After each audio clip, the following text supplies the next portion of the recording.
श्रीमद् भगवद गीता अध्याय 7 ज्ञान विज्ञान योग श्लोक 1 से आरंभ। अब हम उस अध्याय में प्रवेश करने जा रहे हैं जहां श्री कृष्ण ज्ञान नहीं समझाते, ज्ञान को दिखा देते हैं। ये वो बिंदु है जहां सुनना समाप्त होता है और समझना आरंभ होता है। अब श्रीमद् भगवद गीता अध्याय 7 ज्ञान विज्ञान योग आरंभ होता है। अब ये संवाद किसी साधना की विधि नहीं सिखाता, बल्कि उस सत्य का द्वार खोलता है जिसे जान लेने के बाद मनुष्य के भीतर कोई प्रश्न शेष नहीं बचता।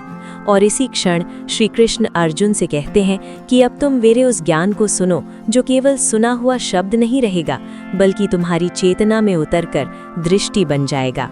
यहाँ श्री कृष्ण स्पष्ट कर देते हैं कि जो वे बताने जा रहे हैं वो अधूरा ज्ञान नहीं है।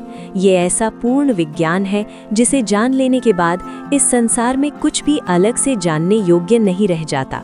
और यहीं से गीता केवल ग्रंथ नहीं रहती, बल्कि अनुभव बनना शुरू करती है। श्री कृष्ण कहते हैं कि हजारों मनुष्यों में कोई एक ही सत्य को जानने का प्रयास करता है, और उन प्रयास करने वालों में भी कोई एक ही मुझे तत्व से जान पाता है। और ये वाक्य अर्जुन के भीतर ये प्रश्न जगा देता है कि क्या वो भी उन्हीं दुर्लभ लोगों में से एक बन पाएगा। अब श्री कृष्ण सृष्टि के रहस्य को खोलते हैं और बताते हैं कि ये पूरा जगत मेरी दो प्रकृतियों से बना है। एक वो जो आँखों से दिखाई देती है, और दूसरी वो जो जीव बनकर हर प्राणी के भीतर चेतना की तरह धड़कती है। पृथ्वी, जल, अग्नि, वायु, आकाश, मन, बुद्धि और अहंकार ये मेरी जड़ प्रकृति है। पर इससे परे एक चेतन प्रकृति भी है जो इस पूरे संसार को जीवित रखती है। और यहीं अर्जुन पहली बार समझता है कि संसार बाहर नहीं है, बल्कि देखने वाले के भीतर ही फैलता चला गया है। श्री कृष्ण कहते हैं कि इस जगत में जो कुछ भी प्रभावशाली है, जो कुछ भी आकर्षक है, जो कुछ भी शक्तिशाली प्रतीत होता है, वो सब मुझसे ही उत्पन्न है और मुझ में ही स्थित है। पर मनुष्य मेरी माया में उलझकर मुझे पहचान नहीं पाता।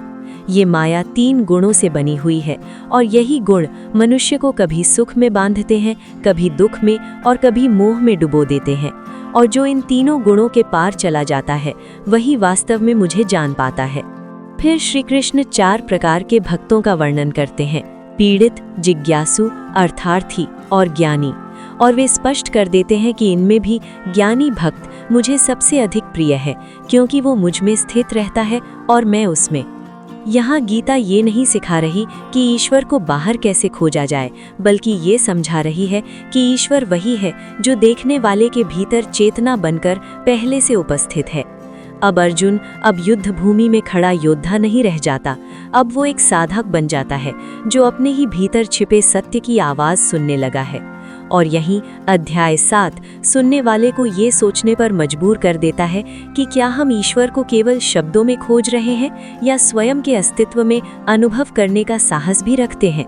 क्योंकि जिसने ज्ञान विज्ञान योग को केवल सुना नहीं, बल्कि भीतर उतारा, उसके लिए गीता अब शास्त्र नहीं रहती, वो जीवन का आधार बन जाती है। जो मनुष्य इस माया के प्रभाव में रहता है, वो जन्म मरण के चक्र को ही सत्य मान लेता है। और जो इस माया को पार कर लेता है, वही ये जान पाता है कि मैं न तो केवल किसी मूर्ति में सीमित हूँ और न ही किसी एक रूप में, बल्कि मैं प्रत्येक अनुभव के मूल में विद्यमान हूँ। श्री कृष्ण आगे बताते हैं कि जो लोग कामना और अहंकार से प्रेरित होकर देवताओं की शरण जाते हैं, वे भी श्रद्धा से पूजन करते हैं, पर उनकी दृष्टि सीमित रहती है, क्योंकि उनका लक्ष्य क्षणिक फल होता है, शाश्वत सत्य नहीं। और यही गीता ये स्पष्ट करती है कि श्रद्धा चाहे जिस दिशा में हो, वो मनुष्य को उसी दिशा में ढाल देती है, क्योंकि मनुष्य अंततः वही बन जाता है जिस पर वो विश्वास करता है। श्री कृष्ण कहते हैं कि मैं प्रत्येक श्रद्धा को स्थिर करता हूँ, पर फल वही सीमित होता है जो सीमित भाव से मांगा गया हो। और जो मुझे तत्व से जान लेता है, उसके लिए मांगने जैसा कुछ शेष नहीं रहता। यहाँ अर्जुन धीरे धीरे समझने लगता है कि ईश्वर को पाने का अर्थ कुछ प्राप्त करना नहीं, बल्कि उस भ्रम का टूट जाना है जिसने मनुष्य स्वयं को अधूरा मानता रहा है। फिर श्री कृष्ण उस सत्य को प्रकट करते हैं कि अव्यक्त रूप में स्थित होकर भी मैं सबको ज्ञात नहीं होता, क्योंकि इंद्रियां केवल प्रकट को देख पाती हैं, और जो इंद्रियों से परे है उसे देखने के लिए अंतर्दृष्टि चाहिए। और यही वो क्षण है जहां अध्याय 7 सुनने वाला व्यक्ति भीतर से विचलित हो उठता है, क्योंकि अब प्रश्न ये नहीं रह जाता कि ईश्वर कहाँ है, बल्कि ये बन जाता है कि क्या मैं देखने की योग्य दृष्टि विकसित कर पाया हूँ। श्री कृष्ण कहते हैं कि जो मेरे जन्म और कर्म के दिव्य स्वरूप को जान लेता है, वो देह के अंत के बाद फिर बंधन में नहीं आता, क्योंकि उसका चित्त अब संसार में नहीं, सत्य में स्थित हो चुका होता है। यहाँ गीता ये संकेत देती है कि मुक्ति कोई भविष्य की अवस्था नहीं, बल्कि वर्तमान में घटित होने वाली जागृति है, जिसे अभी और यहीं अनुभव किया जा सकता है। और जैसे जैसे ये अध्याय आगे बढ़ता है, श्रोता को ये अनुभव होने लगता है कि श्री कृष्ण अर्जुन से नहीं, बल्कि प्रत्येक उस मन से बात कर रहे हैं जो जीवन के शोर में सत्य की आवाज़ सुनना चाहता है। यही अध्याय 7 धीरे धीरे साधक को इस बोध की ओर ले जाता है कि ईश्वर को जानना किसी ज्ञान का संग्रह नहीं, बल्कि स्वयं के भीतर जमी अज्ञान की परतों का विलय है। श्री कृष्ण ये संकेत देते हैं कि जब मनुष्य इन गांठों को अपना स्वभाव मान लेता है, तब वह स्वयं को सीमित मानने लगता है, और जब वही मनुष्य विवेक से देखता है, तब उसे अनुभव होता है कि सीमाएं उसकी नहीं, बल्कि उसकी मान्यताओं की थीं। यहाँ गीता एक सूक्ष्म मोड़ लेती है, जहाँ ज्ञान केवल समझ नहीं रहता, बल्कि आचरण में उतरने की तैयारी करता है, क्योंकि जानना और जीना दो अलग अवस्थाएं नहीं रह जाती। अर्जुन अब प्रश्न पूछने के लिए व्याकुल नहीं होता, क्योंकि उसके भीतर प्रश्न जन्म लेने की भूमि ही धीरे धीरे शांत होने लगती है, और यही शांति इस अध्याय का सबसे गहरा संदेश बन जाती है। श्री कृष्ण ये भी स्पष्ट करते हैं कि जो व्यक्ति संकट में मुझे याद करता है, वो भी मार्ग पर है, और जो जिज्ञासा से मुझे खोजता है, वो भी। परंतु जो हर अवस्था में मुझे ही आधार बना लेता है, वही वास्तव में मुक्त होने की दिशा में बढ़ता है। ये कथन सुनकर श्रोता के भीतर ये बोध उठता है कि भक्ति कोई विशेष अवस्था नहीं, बल्कि चेतना की निरंतर दिशा है, जो सुख दुख दोनों में समान रहती है।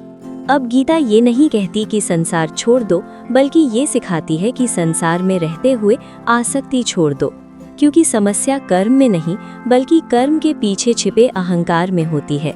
और जब ये अहंकार ढीला पड़ने लगता है, तब मनुष्य पहली बार ये देख पाता है कि वो जिस ईश्वर को खोज रहा था, वही उसकी दृष्टि में शक्ति बनकर पहले से उपस्थित था। यहाँ अध्याय 7 साधक को इस निष्कर्ष तक नहीं लाता कि सब कुछ समझ लिया गया है, बल्कि उसे इस बोध तक लाता है कि समझने की दौड़ अब रुक सकती है, क्योंकि अब यात्रा बाहर से भीतर की ओर मुड़ चुकी है। और यही वो क्षण है जहां ज्ञान विज्ञान योग सुनने वाला व्यक्ति स्वयं को केवल श्रोता नहीं, बल्कि सहभागी अनुभव करने लगता है। वे कहते हैं कि मनुष्य कभी धन को ही ईश्वर समझ लेता है, कभी शक्ति को, कभी यश को, और कभी अपने ही बुद्धि बल को। पर इन सब के पीछे जो चेतन आधार है, उसे देखे बिना दृष्टि अधूरी ही रह जाती है। यही श्री कृष्ण ये रहस्य खोलते हैं कि मैं साधारण दृष्टि से सबको दिखाई नहीं देता, क्योंकि मेरी सत्ता पर माया का आवरण है, और ये आवरण केवल बाहरी नहीं, बल्कि भीतर की धारणाओं से बुना गया है। अर्जुन अब समझने लगता है कि ईश्वर को न देख पाने का कारण उसकी अनुपस्थिति नहीं, बल्कि देखने वाले की दिशा है। और यही समझ इस अध्याय को केवल दार्शनिक नहीं, बल्कि अत्यंत व्यवहारिक बना देती है। श्री कृष्ण कहते हैं कि जिनका मन कामना, भय और क्रोध से आच्छादित है, वे सहज रूप से इस माया को पार नहीं कर पाते, क्योंकि उनका ध्यान सत्य पर नहीं, बल्कि परिणामों पर टिका रहता है।